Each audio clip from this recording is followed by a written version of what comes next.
మత మార్పిడి తర్వాత ఎస్సీ హోదాపై సుప్రీంకోర్టు మరోసారి కీలక స్పష్టత ఇచ్చింది. హిందూ, సిక్కు, బౌద్ధ మతాలు కాకుండా ఇతర మతాల్లోకి మారితే ఎస్సీ హోదా ఉండదని తెలిపింది. ఈ అంశంపై గతంలో ఇచ్చిన తీర్పును పునఃపరిశీలించాలని కోరుతూ దాఖలైన రివ్యూ పిటిషన్ను సుప్రీంకోర్టు తిరస్కరించింది. దీంతో మార్చి 2026లో ఇచ్చిన తీర్పు యథాతథంగా కొనసాగనుంది. క్రైస్తవ మతంలోకి మారిన వ్యక్తికి ఎస్సీ హోదా వర్తించదని సుప్రీంకోర్టు మరోసారి స్పష్టం చేస్తుంది.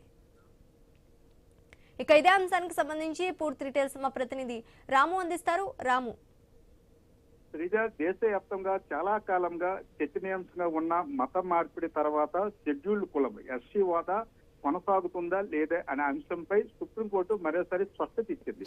గతంలో మార్చి 2026లో ఇచ్చిన తీర్పును పునఃపరిశీలించాలని కోరుతూ దాఖలైన రివ్యూ పిటిషన్ ను సుప్రీంకోర్టు తిరస్కరించింది. దీంతో గత తీర్పు యథాతథంగా కొనసాగుతుందని కూడా ఆదేశాలు జారీ చేసింది. అయితే సుప్రీంకోర్టు స్పష్టంగా చెప్పిన విషయం ఏమిటంటే హిందూ, సిక్కు, బౌద్ధ మతాలకు చెందిన షెడ్యూల్డ్ కులాల వ్యక్తులు మాత్రమే రాజ్యాంగం ప్రకారం ఎస్సీ హోదాకు అర్హులు. ఒకవేళ ఎస్సీ వర్గానికి చెందిన వ్యక్తి క్రైస్తవం లేదా ఇస్లాం వంటి ఇతర మతాల్లోనికి మారితే ప్రస్తుతం అమల్లో ఉన్న చట్టాల ప్రకారం ఎస్సీ హోదా కొనసాగదని సుప్రీంకోర్టు మరోసారి స్పష్టం చేసింది. ఈ అంశంపై గతంలో ఇచ్చిన తీర్పును మార్చాల్సిన అవసరం లేదని కూడా భావిస్తూ రివ్యూ పిటిషన్ అయితే తిరస్కరించింది. ఇక్కడ ఒక ముఖ్యమైన రాజ్యాంగపరమైన అంశం కూడా ఉంది. 1950 నాటి రాజ్యాంగం షెడ్యూల్డ్ కాస్ట్ ప్రకారం ఏదైతే మొదటి ఎస్సీ హోదా హిందూ మతానికి మాత్రమే వర్తించే విధంగా అప్పటి చట్టాలు పెట్టడం జరిగింది. తర్వాత 1956లో కూడా సిక్కు మతస్థులను కూడా ఈ హోదాను విస్తరించారు. 1990లో కూడా బౌద్ధ మతంలోకి మారిన వారిని కూడా ఈ హోదా వర్తింపు చేశారు. అయితే క్రైస్తవం, ఇస్లాం లేదా ఇతర మతాల్లోకి మారిన వారికి ఈ ప్రయోజనం వర్తించదనే నిబంధన ఇప్పటికి కూడా అమల్లోనే ఉంది. అదే నిబంధన ఆధారంగా కూడా సుప్రీంకోర్టు రివ్యూ పిటిషన్ అయితే కొట్టివేయడం జరిగింది.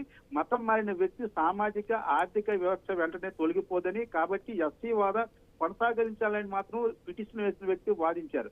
అయితే సుప్రీంకోర్టు ఈ దశలో ఇప్పటికే ఇచ్చిన తీర్పును మార్చాల్సిన అవసరం లేదని కూడా పేర్కొంది. ఇక్కడ ఒక విషయం స్పష్టంగా చెప్పాలి, సుప్రీంకోర్టు కొత్త చట్టం చేయలేదు. ఇప్పటికే అమల్లో ఉన్న రాజ్యాంగ నిబంధనలను గత తీర్పును అనుసరిస్తూ రివ్యూ పిటిషన్ మాత్రమే తిరస్కరించింది. అంటే ఇది గతంలో ఉన్న న్యాయస్థాన వైఖరిని మరోసారి పునరుద్ధరించి చెప్పే విషయంగా మనం చెప్పుకోవచ్చు. ఈ నిర్ణయం వల్ల మత మార్పిడి తర్వాత ఎస్సీ హోదాపై కొనసాగుతున్న న్యాయపరమైన చర్చలకు మరోసారి స్పష్టత లభించింది. ప్రస్తుతం అమల్లో ఉన్న చట్టపరమైన విభాగం యథాతథంగా కొనసాగుతుంది.